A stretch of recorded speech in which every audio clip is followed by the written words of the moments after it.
Salut tout le monde, aujourd'hui une nouvelle vidéo sur une Golf 7 de 2017, édition Lounge, donc c'est la finition Lounge. On va faire un petit tour de l'intérieur du véhicule, donc déjà le poste de conduite qui est parmi le plus important. Sur la partie gauche du volant, on retrouve le bouton de mise en marche du régulateur de vitesse et du limiteur, donc celui-ci.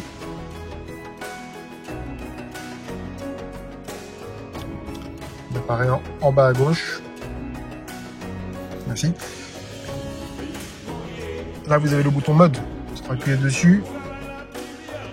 Limiteur ou régulateur avec le front assist.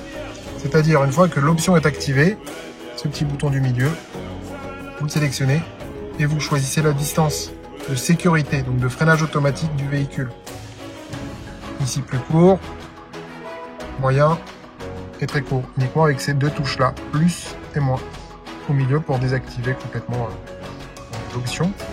Autrement, vous avez les options traditionnelles du régulateur de vitesse, donc 7 pour régler la vitesse. Bon, là on est à l'arrêt, donc ça ne fonctionne pas, km/h. En bas à gauche toujours, il est sur 0. Plus bas sur la gauche, on a les touches volume. Donc, volume inférieur, volume supérieur. Et vous avez également le volume sur ce potard ici. Et on peut couper complètement l'autoradio. Donc ça n'éteint pas juste l'écran, ça éteint complètement l'autoradio. Sur la droite du volant, on retrouve donc vers le haut et vers le bas pour faire défiler la liste des stations notamment, parce que là on est sur l'autoradio. Ou sinon vous avez ici ces deux petits boutons là. Également. Là, on a les menus du véhicule. Alors, le statut, les données de conduite, système d'assistance, navigation, audio, téléphone, statut du véhicule. Donc, on a fait le tour. On va dans statut du véhicule, aucune entrée. Donc là, si vous avez un code défaut qui apparaît dans le véhicule, ça sera ici. Un code défaut, un défaut moteur, une ampoule qui ne fonctionne pas, etc., etc. On revient sur statut du véhicule. Et là, on peut faire défiler les informations. Donc, haut et bas, toujours. Aucune entrée, il n'y a rien. Donc si jamais il y a deux erreurs, on peut les faire défiler de haut en bas. Donc menu suivant, données de conduite. Donc là, c'est le tachymètre numérique, la vitesse moyenne, le trajet depuis le plein, durée du trajet, l'autonomie actuelle. Vous voyez par exemple l'autonomie, il m'indique 100 km et je suis quasiment à la réserve. C'est assez précis. Consommation moyenne, c'est 2. Le véhicule est équipé d'un moteur 2 litres, 150 chevaux, en boîte manuelle, et c'est un 4Motion. Et c'est une consommation réelle, c'est-à-dire que le véhicule, on l'a utilisé avant de le mettre en annonce. Donc, l'autonomie, consommation moyenne, consommation instantanée, donc 0,5 litres pour 1 heure, température du moteur, et on revient à 0. Menu suivant. Système d'assistance. Donc là, celle-ci est équipée du front assist. Donc vous pouvez l'activer ou le désactiver. Hop, et retour. Donc tout se fait uniquement avec ces touches ici. Navigation, classique, insérer un support de données. Dans la boîte à gants, vous avez l'emplacement pour un CD, une carte SD1 pour la navigation et SD2 si vous voulez du multimédia par exemple. De plus, celle-ci, c'est une Lounge. Il y a un peu plus d'options probablement, ou moins d'options que par rapport à une GTI ou une GTD. Alors, on était sur navigation. On revient sur l'audio. Dans l'audio, on y était tout à l'heure, donc on sélectionne la radio, protestante, tropique, espace, etc. Ainsi de suite. C'est assez réactif, il suffit d'appuyer une seule fois sur la touche. On atteint le téléphone. Téléphone, évidemment, c'est Bluetooth. Si vous avez connecté votre téléphone en Bluetooth. Voici pour le volant. Alors, niveau compteur, à gauche, on a les tours minutes. En bas, en plein milieu, c'est la température moteur. Au milieu, c'est le cadran qui nous indique l'heure, l'orientation de notre véhicule, donc direction nord. En bas à gauche, le régulateur. La température extérieure qui est de 21 degrés. Et depuis la remise à 0, 6580. Vous voyez, un véhicule est apparu, c'est parce qu'il y avait un fourgon devant. Voilà, 6580 km depuis la remise à 0. En bas, le P, c'est le frein à main. Et le bouton, c'est pour la remise à 0 journalière. Donc, il va apparaître là-haut. Hop, le trip est sur 0. Pas d'autres boutons au niveau du compteur. Et à droite, on a la vitesse, évidemment, et la jauge à essence en bas à droite. Tableau de bord assez lisible, pour rien de particulier. Le volant gainé de cuir. Il tombe assez bien sous la main, assez fin. Il est bien conçu. Avec une petite touche d'aluminium ici. Les deux rappels sur le régulateur de vitesse et sur le menu du véhicule. Sur piqûre blanche.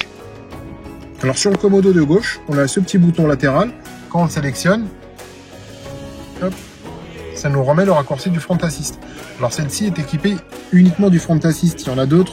Il y a d'autres Volkswagen ou d'autres Audi, hein, c'est le même principe, qui ont beaucoup plus d'options. Donc du coup, vous pouvez les sélectionner indépendamment et au compte-gouttes. Donc si vous êtes sur autoroute, c'est facile d'activer ou désactiver les options, par exemple l'aide au maintien dans la voie, etc., etc.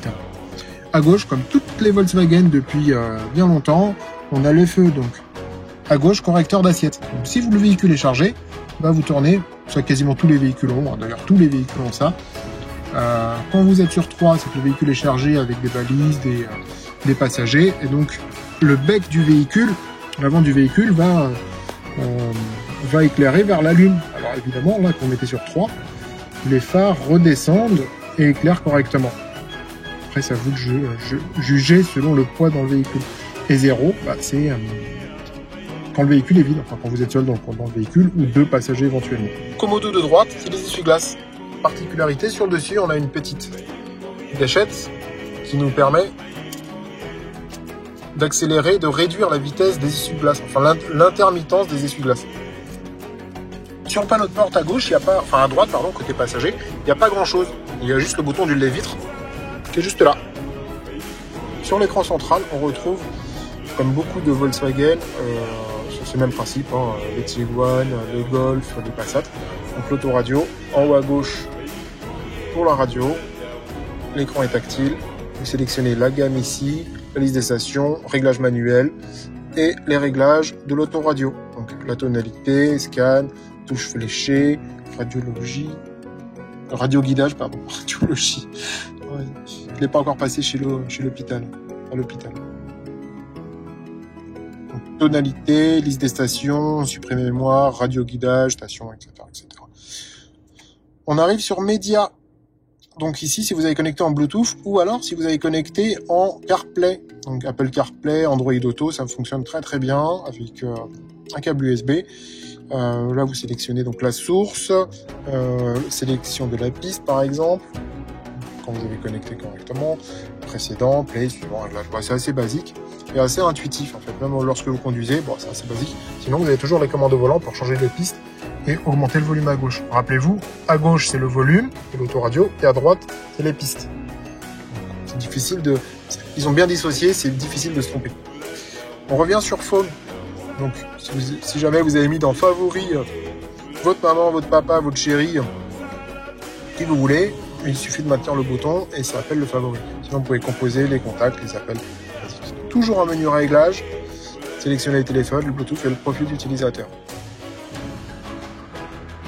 Je vous épargne tous les détails, mais sinon on n'a jamais fini. Voice, c'est la commande vocale. Navigation. Là, j'ai pas de carte SD et c'est à peu près normal étant donné que le véhicule est équipé d'Android Auto.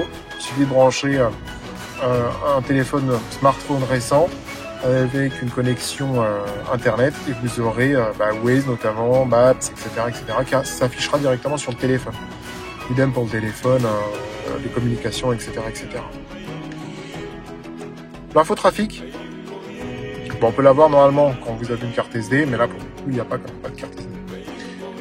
Menu du véhicule, donc la consommation, l'ordinateur de bord notamment. Vous avez la durée, depuis le plein. Voilà, on retrouve une partie des informations qu'on avait tout à l'heure sur le tableau de bord. Toujours un menu réglage avec différentes options. Donc l'antidérapage, remise à zéro des pneumatiques, enfin la pression des pneus, système d'aide à la conduite, stationnement à main d'œuvre, etc. Et le menu général. Donc ici pour connecter votre téléphone notamment. Vous voyez Android Auto, Apple CarPlay, MirrorLink, etc. Donc, on défile, véhicule, vous vous rappelez, ça nous fait penser au menu car, c'est exactement pareil. Le trafic, on le retrouve également à droite. La navigation, le téléphone, les médias, la radio, etc. CarNet, c'est pour le Wi-Fi notamment. Pour connecter votre téléphone en Wi-Fi. Les photos, les images, réglage audio, tonalité. Et vous avez d'autres réglages. Et oui, il y en a partout. Donc l'écran, l'heure, date, le clavier, transmission de données par téléphone, le Bluetooth, le Wi-Fi, etc., etc. La version du logiciel. Là-haut, on a les bouches d'aération que vous pouvez fermer indépendamment, donc côté conducteur et côté passager. Les warnings qui sont là. Sur la porte de gauche, on retrouve verrouillage des portes et déverrouillage des portes avec ces petits boutons. Quand c'est déverrouillé, il n'y a plus le piote orange qui apparaît. Quand c'est verrouillé, c'est orange. Réglage du rétro. Particularité, il faut tourner la molette vers le bas, le rétro se rabatte. En bas à droite, ça débloque les rétros en position ouverture et le dégivrage des rétroviseurs est actif. Autrement, vous remettez sur R pour désactiver le désembuyage. Les vitres électriques, bon, c'est basique. Et ici, vous avez la position pour bloquer la vitre arrière. Donc les enfants ne pourront pas ouvrir les vitres à l'arrière. Quand c'est bloqué, c'est orange. Quand c'est débloqué, c'est blanc. Plus bas sur la console centrale, on retrouve la climatisation automatique. Donc on a la température côté conducteur. On peut régler évidemment en climatisation automatique bizone. On appelle bizone, c'est-à-dire qu'on peut configurer la température à deux endroits différents. Alors ça fonctionne quand l'écart de température est assez petit. Par exemple, ici mettons 16,5, ici 18, ça peut fonctionner. Par contre, si vous mettez 24 à droite et 16 à gauche, ça ne fonctionnera pas. Il n'y a qu'un seul compresseur de clim. L'écart de température ne fonctionnera pas. Ça ne fonctionnera pas, simplement. C'est pas conçu pour. La vitesse de ventilation, molette principale, climatisation automatique et le menu pour la climatisation. Donc l'orientation de l'air, etc. Ici, vous avez la ventilation. Ici, vous avez des embuages de la lunette avant, orientation de l'air au niveau du visage, orientation de l'air au niveau des pieds, recyclage de l'air, et ça on l'a dit que c'était la température côté passager. Des embuages de la lunette maximum, donc aux vitesses maximales, soufflerie vitesse maximale, je vais y arriver, pardon, et des embuages de la lunette arrière. Couper la ventilation complètement et synchroniser les deux températures. Là, si je tourne la molette de gauche, la température de droite varie également.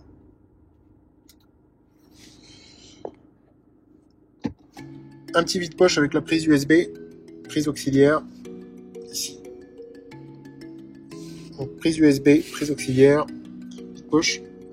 Tiens, avec quelques petites pièces dans le fond. C'est assez bien fini. En gris anthracite. La petite mention 4Motion, on rappelle. Start and Stop Engine, donc c'est pas pour couper le Start and Stop, c'est uniquement pour démarrer et couper le moteur. Ce petit bouton. Là, vous avez le Start and Stop. Quand il est orange, le Start and Stop est coupé. Quand il est blanc, le Start and Stop est actif. Et vous avez un rappel sur le tableau de bord. Là, on a le bouton pour l'ESP, donc l'antidérapage, activé ou désactivé. C'est pas une voiture de course, autant le laisser tout le temps sur activé. À droite, on a le bouton radar de recul. Si jamais vous avez une boule d'attelage, par exemple sur le véhicule, vous pouvez désactiver complètement les radars de recul. Ça évite que ça bip constamment parce qu'il y a une boule d'attelage derrière qui empêche le faisceau de fonctionner correctement. Un peu plus bas, on a le bouton du frein à main. Donc vers le bas pour enlever le frein à main. Donc toujours pied sur le frein, sinon ça ne fonctionne pas. Quand la loupiette est éteinte, le frein à main s'est enlevé. Quand on tire le frein à main, la loupiette orange est tirée. Comme un frein à main traditionnel, vers le bas pour enlever le frein à main, vers le haut pour remettre le frein à main. Le bouton Auto Hold, toutes les Volkswagen n'ont pas ce bouton. Cette option, le Auto Hold, c'est comme un aide au démarrage en côte, mais permanent. C'est-à-dire, vous êtes sur du plat, sur une boîte automatique, donc notamment la voiture va avancer toute seule quand vous lâchez le frein. Quand vous activez l'option Auto Hold, la boîte automatique restera à l'arrêt, même si vous êtes sur du plat, pas de côte, pas de descente. Dès que vous accélérez un petit peu, le véhicule se débloque et il avance. Là, le Auto Hold en boîte manuelle, ça fonctionne un peu moins. Enfin, il y a moins d'options, forcément, le véhicule ne avance pas tout seul. Mais sur du plat, le véhicule sera freiné quand même. Il faudra donc embrayer, mettre la première accélérer, évidemment, pour avancer de manière traditionnelle, pour que ça débloque. C'est comme si vous teniez le frein en même temps. Là, c'est bien pensé. Vous avez un petit vide-poche ici, donc pour les clés, pour un bip de maison, ou ce que vous voulez. Et ici, vous avez 2 porte-boissons, 2 porte-gobelets. Au niveau du plafonnier, on a un petit porte-lunettes, au téléphone, ce que vous voulez, les petits boutons traditionnels pour activer ou désactiver les lumières du plafonnier. Au milieu, on a l'accoudoir central, donc avec plusieurs positions, il y a plusieurs crans, selon votre taille. Également des connectiques USB, donc pour pouvoir brancher votre téléphone, et une petite lanière, une petite sangle, juste là, un élastique, pour faire tenir votre téléphone à la verticale. Pour revenir sur la position de conduite, moi qui fais 1m72, là je suis bien assis, je suis bien installé, vous voyez le genou n'est pas complètement fléchi, j'appuie l'embrayage à fond. Donc tout va bien, donc bonne position de conduite, le rétro, tout va bien. On va passer maintenant sur la place arrière, voir ce qui reste comme espace pour les passagers. Alors me voilà sur la place arrière, derrière le conducteur. J'ai pas bougé le siège, je fais toujours 1m72, j'ai pas grandi, j'ai pas ici normalement. Et il me reste, vous voyez, ma paume fait une vingtaine de centimètres, sans problème. Du coup, je peux même tendre quasiment mes jambes sous le siège. Également sur la place arrière, vous avez de la ventilation. Donc, la ventilation dépend de la température que vous avez réglée devant. Uniquement, vous pouvez régler uniquement la vitesse de soufflerie, donc réduire la vitesse de soufflerie. Parce que si devant vous mettez la vitesse de soufflerie à fond, là vous avez la molette pour réduire manuellement la soufflerie sur ces 2 aérateurs. Et voilà un point de vue d'ensemble du véhicule. Alors si jamais vous avez d'autres idées que je pourrais mettre dans la vidéo, n'hésitez surtout pas à m'écrire, à m'envoyer un petit message. Pour le prochain véhicule, ça sera mis en place. Ou alors je peux reprendre cette Golf et rajouter les informations qui pourraient vous être utiles par la suite. Voilà. Je vous dis à bientôt, bisous, ciao ciao.